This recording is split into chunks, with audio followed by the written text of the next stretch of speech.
Hello, everyone.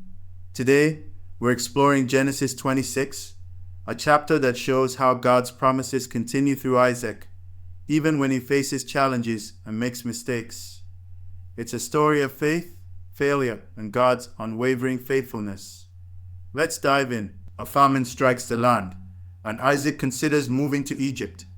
But God appears to him and says, "Do not go down to Egypt. Live in the land where I tell you to live. Stay in this land for a while, and I will be with you and bless you. For to you and your descendants I will give all these lands, and will confirm the oath I swore to your father Abraham." God reaffirms the covenant he made with Abraham, promising to bless Isaac and multiply his descendants. Isaac obeys and settles in Gerar, a Philistine territory. This moment shows God's faithfulness to his promises, even in difficult times. Like his father Abraham, Isaac faces a test of faith. Fearing for his life, he tells the people of Gerar that his wife Rebekah is his sister. But when King Abimelech sees Isaac showing affection to Rebekah, he realizes the truth and confronts Isaac. Abimelech is angry, but also protective, issuing a decree that no one should harm Isaac or Rebekah. This incident mirrors Abraham's mistakes, showing how patterns of fear and deception can repeat in families.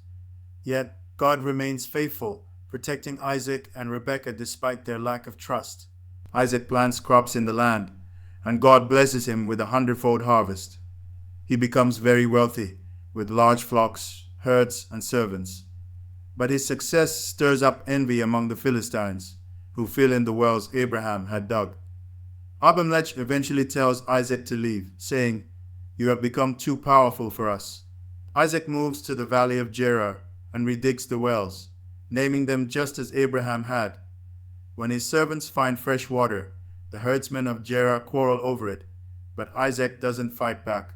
Instead, he moves on and digs another well, naming it Rehoboth, saying, "Now the Lord has given us room, and we will flourish in the land."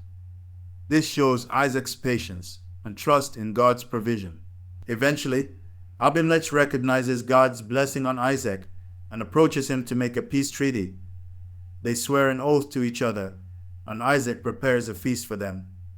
That same day, Isaac's servants find water in another well, which they name Sheba, meaning oath. This peaceful resolution shows how God's favor can turn enemies into allies. So, what can we learn from Genesis 26? First, God's promises are unchanging, even when we face challenges or make mistakes. Second, patience and trust in God's provision lead to peace and blessing. Finally, this chapter reminds us that God's faithfulness extends through generations. Let's trust his promises and walk in faith, even when the path is uncertain. Thanks for joining me, and I'll see you in the next story.